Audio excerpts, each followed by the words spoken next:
Selamat pagi anak-anak ya. Apa kabarnya? Semoga kalian sehat selalu ya. Oke, tentunya semoga kita selalu mendapat perlindungan dari Tuhan yang Maha Kuasa dan terhindar dari bencana ataupun mara bahaya virus COVID-19 yang masih menjadi pandemi di Indonesia. Nah, pada kesempatan kali ini, minggu pertama di bulan Februari, kita akan membahas bab 4, yaitu tentang tema sejarah. Nah, tema sejarahnya apa? Yaitu tentang sejarah bangsa Indonesia ya, dengan judul Masyarakat Indonesia dari awal kemerdekaan hingga reformasi.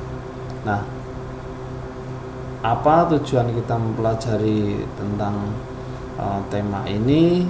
Yaitu yang pertama adalah dapat menjelaskan kehidupan masyarakat pada awal kemerdekaan. Kemudian yang kedua, dapat menjelaskan kehidupan masyarakat pada masa demokrasi liberal dan demokrasi terpimpin. Kemudian yang ketiga, dapat menjelaskan kehidupan masyarakat pada masa Orde Baru. Yang keempat, dapat menjelaskan kehidupan masyarakat pada masa reformasi. Nah, untuk pertemuan hari ini kita membahas yang ini ya, menjelaskan kehidupan masyarakat pada masa awal kemerdekaan. Kita lanjut bahwa di sini sudah ada gambar ya, yaitu suatu pengibaran bendera. Tentunya proses ini adalah proses awal ya, awal pada saat kemerdekaan itu kita mulai. Nah, kita lanjut ya. Oke, bagaimana timelines-nya? Yang pertama adalah masa kemerdekaan ya, 1945 sampai 49. Kemudian dilanjutkan masa demokrasi liberal ya, 50 sampai 59. Dilanjutkan lagi masa demokrasi terpimpin ya, kegagalan demokrasi liberal kemudian mengembalikan kepada satu masa, yaitu demokrasi terpimpin. Demokrasi yang terpusat, semua otoritarian di tangan presiden. Kemudian setelah tumbang, kemudian bergantilah dengan masa yang disebut dengan Orde Baru ya, dari 1966 sampai 1998 ya.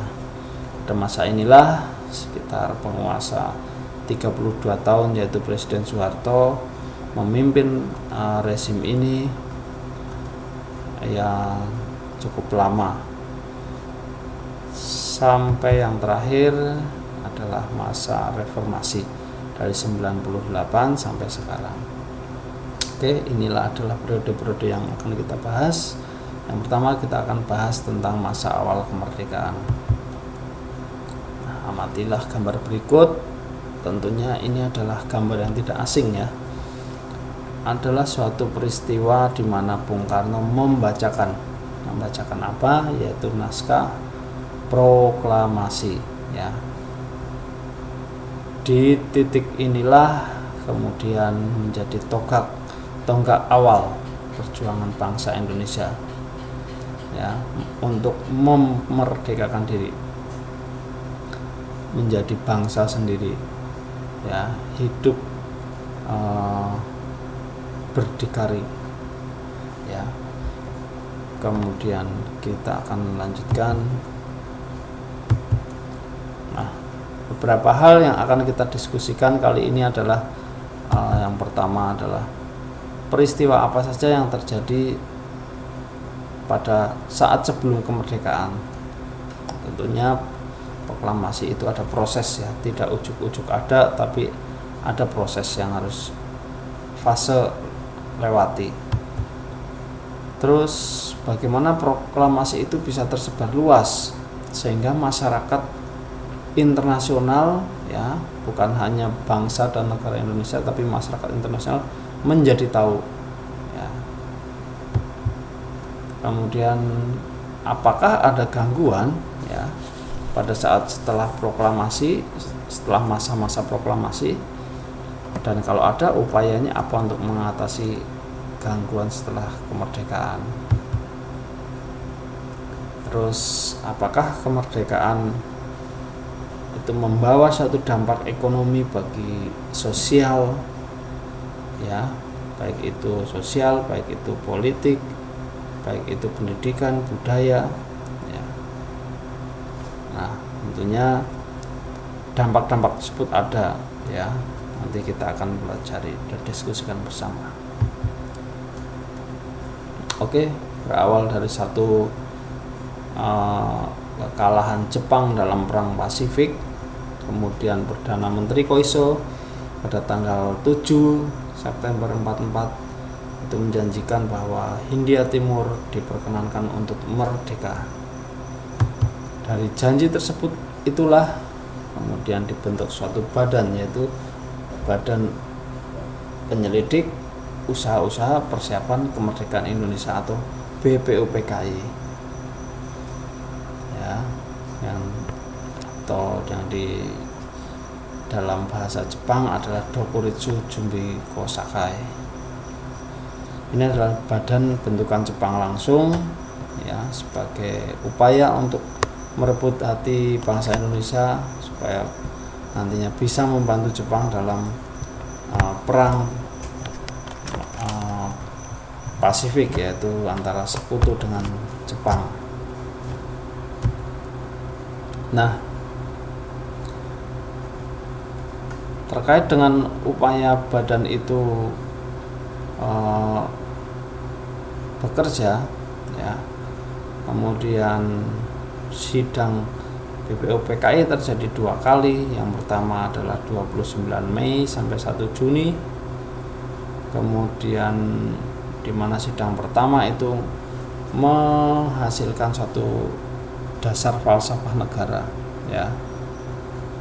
Pada saat itu ada 3 ide yang diberikan oleh baik itu Muhammad Yamin, baik itu Mr. Supomo ataupun Insinyur Soekarno, ya. Karena sidangnya cukup lama, maka kemudian dibentuklah suatu panitia kecil yang menghasilkan satu keputusan yang itu disebut adalah Jakarta Charter, ya. Dan inilah adalah salah satu poin penting di mana dasar negara kita Pancasila terbentuk. Sidang kedua adalah membicarakan tentang rancangan UUD, termasuk preambul atau pembukaan UUD, ya. Nah, setelah dianggap bahwa BPUPKI itu sudah selesai menghasilkan dasar negara Pancasila dan Undang-Undang Dasar 1945, maka kemudian dibentuklah suatu panitia, yaitu Panitia Persiapan Kemerdekaan Indonesia, yang ini adalah mayoritas adalah inisiatif dari bangsa Indonesia itu sendiri. Kemudian pada tanggal 7 Agustus, ya, 1945, setelah diresmikan, kemudian ketua PPKI yaitu diketuai sendiri oleh Insinyur Soekarno dan wakilnya adalah Muhammad Hatta, itu diresmikan, dipanggil ke Dalat di Vietnam, ya, kemudian diresmikan di sana. Nah, hasil sidangnya yang pertama adalah mengesahkan dan menetapkan Undang-Undang Dasar. Yang kedua adalah memilih dan mengangkat presiden dan wakil presiden. Kemudian yang ketiga adalah membentuk KNI atau Komite Nasional Indonesia, sidang pertama. Kemudian sidang kedua menghasilkan keputusan penting, yaitu ada 12 departemen dan kementerian dan 4 menteri, ya, negara serta adanya suatu pembagian 8 provinsi, ya.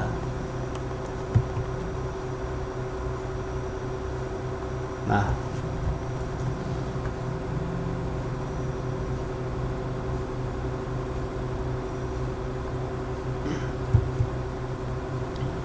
oke, kita melanjutkan usaha atau upaya itu tersebut.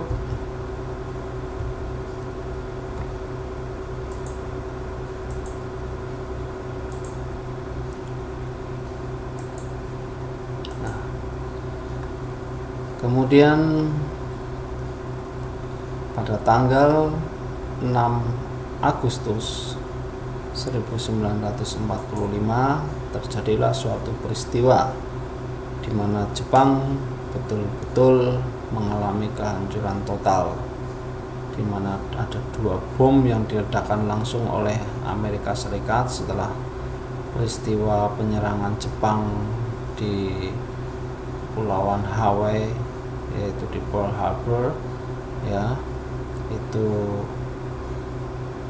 Amerika Serikat kemudian merencanakan serangan balasan, yaitu dengan menghancurkan 2 buah kota, yaitu Hiroshima pada tanggal 6 Agustus dan dilanjutkan pada tanggal 9 Agustus yaitu Nagasaki. Nah, peristiwa tersebut kemudian menghancurkan Jepang, dan Jepang pada saat itu menyerah tanpa syarat, ya. Dari situlah kemudian dimanfaatkan oleh tokoh-tokoh pergerakan nasional yang mengetahui ketika pada saat itu terjadi suatu peristiwa Jepang menyerah, kemudian untuk segera cepat-cepat memproklamasikan kemerdekaan Indonesia.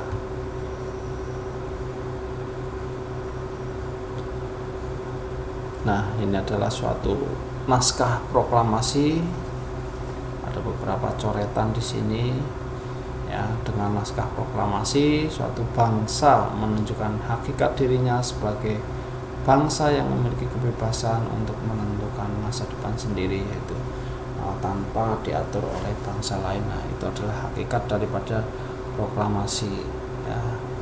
Maka sangat penting ini proklamasi bukan akhir dari suatu perjuangan bangsa, tapi awal di mana perjuangan itu kita mulai untuk suatu evolusi yang lebih, bangsa yang lebih bagus, lebih baik, lebih mandiri.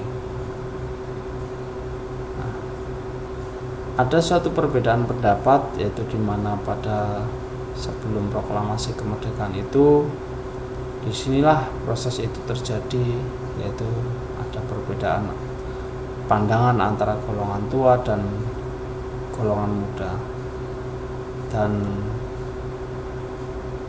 masing-masing mempunyai pendapat, dan terjadilah suatu peristiwa, yaitu apa, kita akan lihat.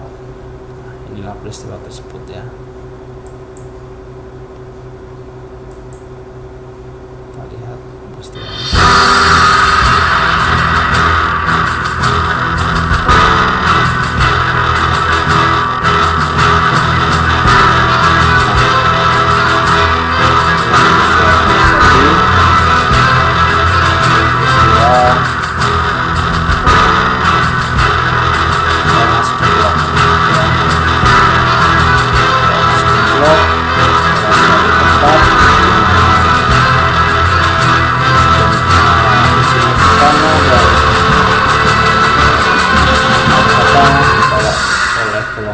Pergi ke suatu tempat di Karawang, ya. Ini adalah tanggapan dari anak-anak muda sekarang. Pernah dengar? Tahu dong. Gak tau banyak sih. Gak terlalu sejarah soalnya. Nah, Itu tuh nanti peristiwa secara di singkat mana golongan muda nyulik Soekarno-Hatta untuk memaksa mereka proklamasi bisa secepatnya. kalian simak, Penculikan Soekarno dan Hatta. bisa kalian simak, Beberapa filmnya sudah muda. dapat Kemudian bagikan. mereka seperti memaksa sih, tapi lebih memprovok supaya mempercepat pengumuman kemerdekaan. Peristiwa di mana Soekarno dan Hatta diculik. Mereka dibawa ke daerah Rengas Dengklok. Untuk apa? mendesak untuk proses kemerdekaan Indonesia?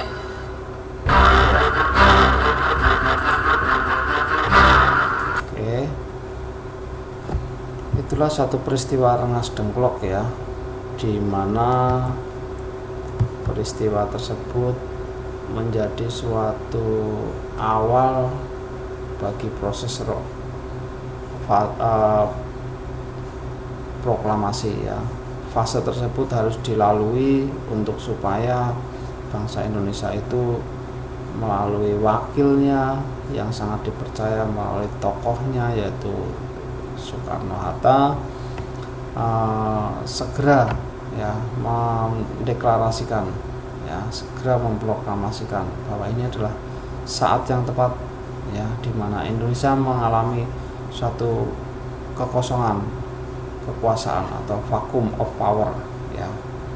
Nah, inilah inisiatif dari bangsa, anak bangsa, para pemuda ya, untuk mendorong seniornya yaitu untuk segera bergerak ya, untuk terlepas dari kekuasaan Jepang. Nah, carilah suatu tempat di mana Rengas Dengklok itu berada ya, dijemput ya, sebenarnya dijemput ya, bukan diculik, tapi Insinyur Soekarno itu dan Muhammad Hatta dijemput oleh para golongan muda untuk dibawa ke Rengas Dengklok. Kemudian kita lihat bahwa Rengas Dengklok itu sendiri satu tempat di mana di sana itu adalah rumah salah satu orang yang cukup terpandang ya, salah satu saudagar bisa dikatakan seperti itu, karena mempunyai kemampuan ekonomi, dan rumah tersebut adalah dari bangsa Tionghoa. Artinya di sini kalau kita lihat ada suatu keikhlasan, kerelaan, kemudian suatu rasa bangga kalau rumahnya itu ditempati untuk para tokoh Indonesia merumuskan ya bagaimana cara untuk memproklamasikan diri. Nah, saya rasa di sini salah satu peran dari semua anak bangsa, terutama tidak lepas juga dari bangsa suku Tionghoa yang ada di Indonesia, mendorong ya sebagai salah satu anak bangsa ya untuk berperan memerdekakan diri ya, memfasilitasi sehingga bisa tercapailah cita-cita bangsa Indonesia ini. Nah, kemudian setelah pulang dari Rengas Dengklok, kemudian dirasa tempat yang cukup aman adalah di rumah Laksamana Maeda yang merupakan satu tokoh Jepang ya, pemimpin angkatan laut Jepang ya, untuk yang cukup pro terhadap bangsa Indonesia. Untuk di sanalah menyusun teks proklamasi. Rumah tersebut dianggap aman dari tindakan militer angkatan darat Jepang ya, sehingga istilahnya seperti menyamarkan ya. Nah, pada masa perumusan teks di tempat Laksamana Maeda, kemudian naskah itu ditulis oleh Sayuti Melik dan ditandatangani oleh Soekarno dan Hatta.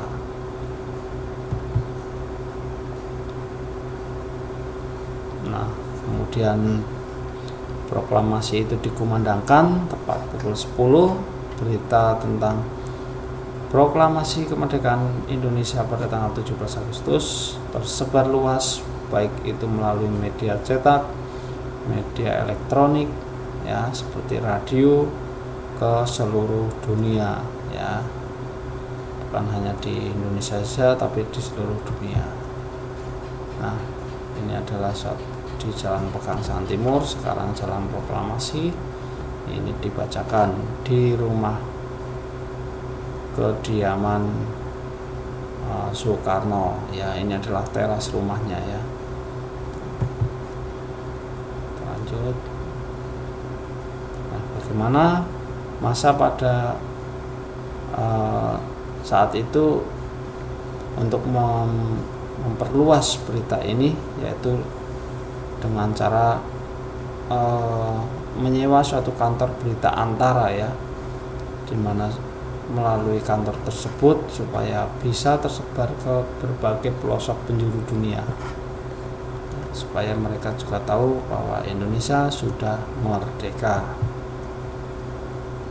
Nah, ini adalah melalui media-media tersebut ya. Jadi sejak dari awal masa kemerdekaan, media itu mempunyai peran yang sangat penting ya, sampai saat ini. Nah, ini adalah satu peran positif bagaimana media itu berperan. Jangan sampai yang terjadi adalah hoax ya, seperti saat ini itu sangat tidak produktif sekali ya, disebarluaskan melalui radio, poster, selebaran, spanduk, surat kabar. Ini rakyat pada saat itu mengalami kegembiraan, euforia ya. Kemudian mereka langsung mengambil alih pangkalan-pangkalan udara, pangkalan militer, pabrik dan gudang senjata yang selama ini dikuasai oleh Jepang.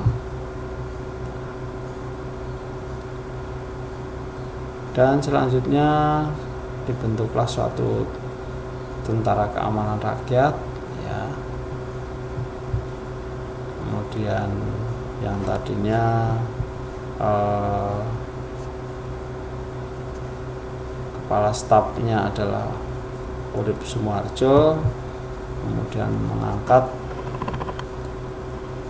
diangkatlah Jenderal Sudirman menjadi panglima tertinggi ya. Kemudian pada awal masa kemerdekaan, apakah perjuangan itu telah selesai? Tentu tidak ya. Nah, ini juga menjawab suatu pertanyaan yang tadi, yang ketiga, di mana bahwa perjuangan belum selesai ya. Apa yang belum selesai? Nah, ternyata masih ada keinginan dari bangsa Belanda untuk menguasai Indonesia lagi. Nah, maka perjuangan Indonesia itu dilakukan baik itu secara fisik maupun secara diplomatis ya, melalui lobi-lobi internasional. Nah, ini juga salah satu bentuk bagaimana bangsa Indonesia harus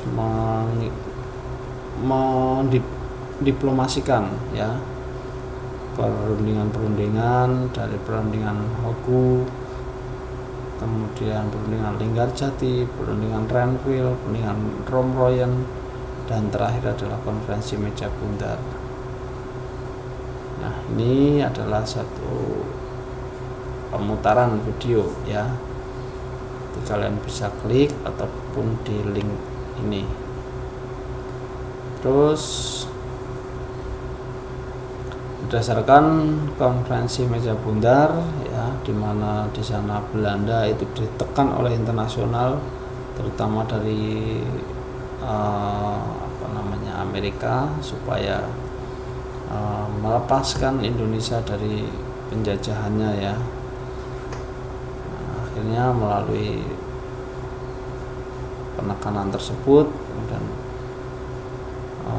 Belanda menyetujui bahwa suatu negara Indonesia itu didirikan dalam bentuk Republik Indonesia Serikat ya, yang kemudian nanti kembali ke NKRI pada tanggal 17 Agustus 50. bagaimana kemudian kehidupan setelah proklamasi. Ternyata juga banyak gangguan-gangguan pemberontakan yang dilakukan di dalam negeri, seperti pemberontakan PKI Madiun, Darul Islam dan Tentara Islam Indonesia di Jawa Barat, ya, Kartosuwiryo, kemudian pemberontakan APRA, Andi Aziz, ya, dan sebagainya. Nah, selanjutnya bagaimana keadaan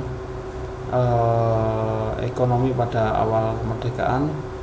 Yang terjadi adalah perekonomian negara sangat kacau, ya, porak-poranda karena perang terus, inflasi tinggi karena uang Jepang beredar lebih banyak, sementara barangnya itu tidak ada. Kemudian selain secara politis dan militer, Belanda juga mengepung Indonesia secara ekonomi, yaitu menutup pintu keluar dan masuk perdagangan Republik Indonesia, sehingga sulit untuk baik itu ekspor ataupun minta bantuan dari negara lain. Terus kemudian di bidang yang ekonomi yang lain adalah melakukan satu tindakan, yaitu menjalankan pinjaman nasional melalui persetujuan dari BPKNIP, dan pemerintah mengeluarkan suatu uang kertas baru, ya. Nah, kemerdekaan juga membawa suatu pengaruh besar dalam kehidupan penduduk, ya, dimana merdeka artinya adalah ada suatu kesamaan hak kewajiban, baik itu antara suku yang ada di Indonesia ataupun agama yang ada di Indonesia, semua adalah sama. Kemudian juga membuka suatu peluang di bidang pendidikan, ya, yang tadinya sekolah-sekolah itu hanya dinikmati oleh kaum bangsawan ataupun para penguasa-penguasa lokal dan orang-orang Eropa. Namun sekarang setelah kemerdekaan, semua bisa sekolah dengan baik. Bahasa Indonesia pun kemudian dipakai sebagai bahasa nasional. Kemudian lahirlah seni-seni yang bertema nasionalisme. Baik, penjelasan Bapak sampai di sini. Kiranya penjelasan tersebut mudah-mudahan bisa dimengerti. Kalian bisa menambah wawasan mandiri, bisa melalui berbagai sumber dan media. Kalau nanti banyak informasi yang didapatkan akan menjadi sangat lebih baik. Saya harap kalian bisa belajar dengan baik di rumah. Banyak salah banyak ucap Bapak mohon maaf, dan